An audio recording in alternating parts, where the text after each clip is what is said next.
The Banking Scene Director's Cut goes behind the scenes, sharing stories and insights to help you build the bank of tomorrow. Hey, Rick. I loved your blog this week because I love stories. And it was Is it because I didn't entirely write myself that you love it that much? No, I just love the style, much more of a storytelling style, because there's a lot of concepts and things that we talk about that are very factual. And there's a lot of what we do requires emotion. And when we're talking about blockchain and crypto, I have very strong emotions, mostly negative. And in reading your blog, actually, I changed my mind a little bit. I got to see at least blockchain through a different light. However, I'm going to start off by asking you a bit of a provocative question, because your opening statement was blockchain is shedding its rebellious reputation, which is interesting because I've never considered blockchain to have a rebellious reputation. Crypto, yes. But crypto is on top of blockchain. Blockchain itself, I've just purely seen as a very useful and completely agnostic technology. Why did you say blockchain has a rebellious reputation? Is that purely because of people became aware of it through Bitcoin? It is because in the very beginning, the conversation was completely different. In the very beginning, now that means that you need to go back to like around 2010 or something. Blockchain was very much part of Bitcoin. It wasn't treated as a separate thing, a separate opportunity yet. So it's in that context that you should read that sentence. When I first heard of Bitcoin, I never heard of blockchain before. It was just part of it. And so in that respect, it was the blockchain that was going to create that new world, that new Wild West I talk about in the blog. The inspiration came from the session that I hosted at InnoTribe, which was titled Crypto and Web 3.0, Wild West or Settled Environment? ? Oh, yeah. And unfortunately, the first key speaker was Rita Martins, and she wrote a book about web in financial services. So she was going to give an overview of where we come from and where we're heading at, to a 10-minute overview before giving the floor to a more future-looking vision by Co-Pierre Georg, a professor from the Frankfurt Blockchain School. Rita unfortunately couldn't make it. And so I forced myself to delve in what she was about to present, and that was the history of blockchain, but also of digital currencies and how it will build that Web 3.0. And indeed, that is with blockchain. The idea of having that in the Wild West is also because we had that promising technology. Like we used to have to see before the United States, like we used to see America, the new continent, as a tremendous opportunity. But that didn't come without sacrifices. Mm-hmm. And that's what we call the Wild West today. And yes, and absolutely, because I remember you suggested to change that, to correct that sentence. And I said, no, we're not going to do that. And it's interesting, your viewpoint is purely from a financial services industry perspective, because as a horizon scanner, although I was first introduced to the concept of blockchain through Bitcoin, I hadn't heard about blockchain before I heard about Bitcoin. There you go. But almost in parallel with all of the hype in the financial services industry about Bitcoin, other industries quickly latched onto blockchain. And I am going back to keynotes that I delivered in 2014, which, by the way, is 6 years later. No, Bitcoin was 2013, 2014. It wasn't 2010. The first Bitcoin was 2009. 2009. Okay, then I'll have to dig up my old keynotes to see how far. I'm just remembering ones that I'd given in 2014, because by that time I'd left Visa, so therefore left the financial services. However, when I was still at Visa, I had given presentations on how other industries were already using blockchain. The shipping industry was using it for tracking containers. The fishing industry was tracking ethical production of tuna. The the diamond industry was using it. And we're going back well over 10 years now with those. Were they using it or talking about using They were it? experimenting with it. There you go. They were all experimenting. Yeah. So what I'm saying is that for me, blockchain immediately didn't have a rebellious reputation, but crypto, yes, the Wild West of crypto. Here we go. So getting onto the blockchain as being the foundations of infrastructure, I loved your phrase, the stagecoaches of speculation have given way to railroads of infrastructure. Blockchain and again, that was Charlie's phrase, not mine. And Charlie, for the ones that are interested, that is how Andrew tends to call me using ChatGPT. For this blog, I did get a lot of inspiration out of that because, well, for the more prosaic English, I need to fall back on alternative solutions every once in a while. Yeah, but it was a lovely turn of phrase. Blockchain is no longer a currency trail. It's the plumbing of a modern civilization, which is a very powerful metaphor. Yeah. And indeed, one I'd love to believe in, that the tracks are being laid at the moment. And that was one of the things that actually made me stop and think and go, yeah, I'm very buoyant about that. I'm very positive about the possibilities of blockchain. At the moment, where are those tracks being laid today, with particular context around our community in the Benelux area, in the Benelux region, and what new areas of exploration are they taking us into? Because if I remember rightly, we've even seen a few concrete examples at our own events. Yeah, and I'm not an expert. It's not that I'm very consciously following up on latest developments when it comes to blockchain, etc. But at our very own events, we've had examples, as I referred to in my blog as well, on, for example, tokenized art. But there's also as you suggested, the whole business of trade finance, etc. Where I see a lot of it being used. The wholesale CBDC evolution. It's also very much based on blockchain. We even have Kate coins much closer and in a retail context from KBC, with a much more deeper conversation about specifically those Kate coins at the Bank Scene Art Night on November 17. Blockchain today is being used more and more, although the sentiment around it, I think it kind of remains like the question to what extent can these blockchain solutions that we see today not also be built in a database structure with smarter rules compared to what we have today. But the fact that organizations keep building on it probably means that it is much more promising than alternative technologies. So in that respect, I think we need to follow up on it. And we definitely haven't seen the end of it yet. As I explained at Sibos as well, first we had a period where a lot of people were talking about it. That's when you were a keynote speaker and you heard all the different proof of concepts, etc., in several industries. Then suddenly it got a bit silent. We didn't know what to talk about anymore, what novelties to share. But more importantly, people came together and they started building instead of talking about it.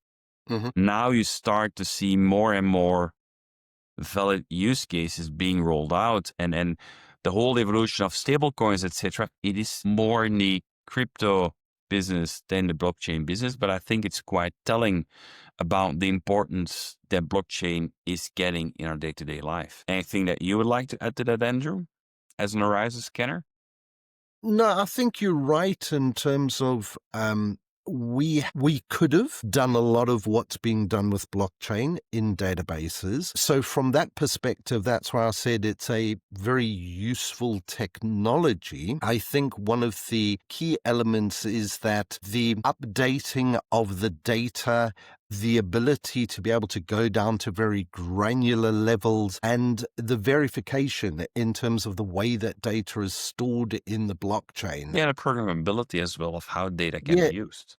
I think that is more user-friendly than doing it on straight-up database technology, not just enterprise-level sharing of data across institutions, but countrywide, maybe even globally wide. Those all would have been quite difficult concepts, I believe. I'm not a pure technologist anymore. I left pure technology behind quite a few years ago. But those would have been the things that would have been very much of interest to replace our technology that we were using. There are a few things that still concern me. I haven't seen any recent comparisons of standard database technology versus blockchain when it comes to things like energy consumption and the cost of a read-write transaction and the speeds and things like that. I know that that's always improving. Another aspect that you had spoken about that I had picked up on, I thought, oh, that's also actually quite true.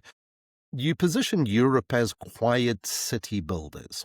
And you were contrasting the sort of gold rush approach of Silicon Valley, where it's historically been all about who can mint the next meme coin and make millions out of it, and who can make money out of this thing. And you contrasted that with a more restrained, deliberate approach in Europe. Do you think our regulations that we've got, like MiCA and DORA and FIDA, provide Benelux banks or European-wide banks the foundation for more practical use cases compared to the more speculative US-style approach, where to me personally it still seems a little bit Wild West in the land of crypto? Absolutely. The reason why I added that is because you have two continents that are very vocal about new stablecoin, digital currency uptake, etc. And that's China and that's the United States that try to counterweigh those developments in China and now becoming dominant players, especially in the whole stablecoin business.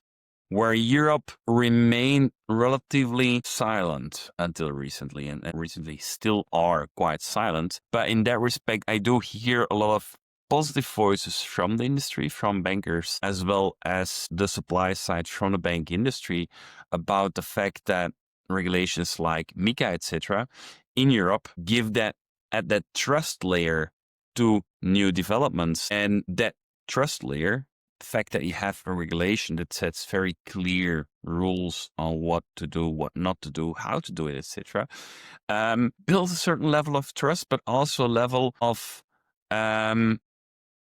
opportunities for better collaboration, etc. And I think that could definitely be a USP and also an example for broader world to see how to do better going forward. Yeah, I definitely think that the European approach is more ecosystem level, but we've still got a big elephant in the room where it comes to interoperability, something that's plagued banking progress since the dawn of time. And we may still do our Jurassic Bankers podcast at some time. But we're seeing this play out right now, different consortia of banks gathering together to launch their own stable coins. We've got all of the CBDCs, very few of which are interoperable yet. How do you think this is going to play out? Are we going to be just plagued with more and more regulation? You know, is it going to be the Betamax versus VHS argument? I don't know. That's before my history, so maybe you should explain that first. The Betamax versus VHS. You don't even know what those are. No, I do, but maybe some people in the audience may not. I would be very happy if we had such young listeners in our audience. Well, if you're not explaining now, will that do with the fact that at a certain moment you had different standards that were competing for video? And I think we are seeing a parallel today. On the one hand, you have the discussion stablecoin or no stablecoin, but also CBDC or no CBDC. Currently, it seems like Europe is about the only one that's still believing in a central bank digital currency for a retail perspective. Even in China, it has become quiet. The United States is betting full on more private initiatives like stablecoin, and across the world, you have a similar evolution, I think. So we will need to work to a more standardized approach because money let the world go round. And that means that you all need to talk common language when it comes to dealing with that money. So yes, I do think your comparison holds true, and there will be at least more collaboration needed. Not saying more regulation. I'm not a lawyer, so I can't really answer that question, but I do feel that more dialogue will be required, and I know that the BIS is doing a lot in that space, constantly talking to many central banks, etc., to try to find a common language. But yeah, we're not there yet, clearly. One part of me looks at what's already happened in the cryptocurrency world, whereby I don't know now how many cryptocurrencies there are. There were thousands the last time I'd looked. In your wallet? But none in my wallet. Lots of them are, I wouldn't say interoperable, but at least exchangeable via exchanges. Yeah. And perhaps that's what we will see. Again, I'm speculating, but perhaps that's what we will see, that these stable coins won't compete with each other. They will exist because of existing relationships. As I say, we've got the... Potentially, yes. Potentially, yes. Future. And we've seen similar evolution in the past as well. Every city had its own currency until on a national level, they decided to synchronize all that and to have one common currency. We may see the same in crypto, or maybe not, because today it's all software. In the past, it was hardware, or at least physical. So the exchange is much easier on a software level. On the other hand, all of the usage and the belief in currency is all based on trust. When trust erodes or is gone, then that currency is worth nothing anymore. And I think that may be one of the concerns to keep in mind for the future. We will have different currencies, I'm sure, but I'm not sure thousands will be of any benefit for society at large.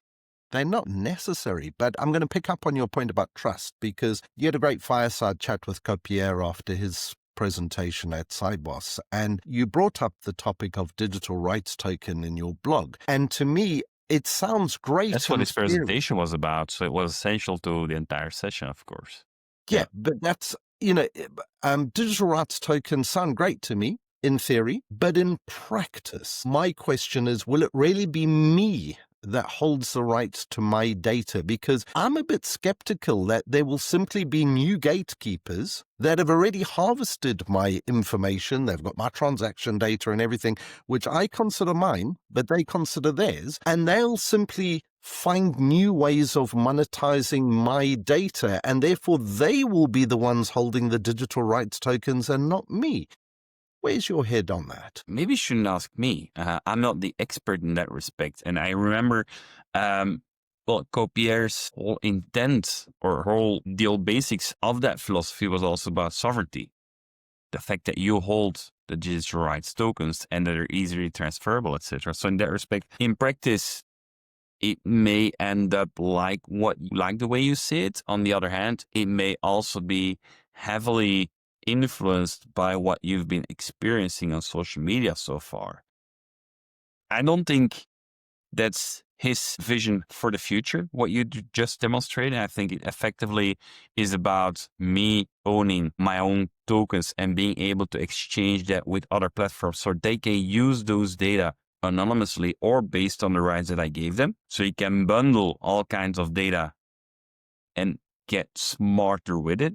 The whole idea was of Co-Pierre was to rethink the idea of privacy. Privacy was very binary. There was privacy or there was no privacy. And according to him, in the whole digital space, it shouldn't be that way. It should be more about control, because privacy is very much based on data, but data is very relational. It's only useful in a certain context.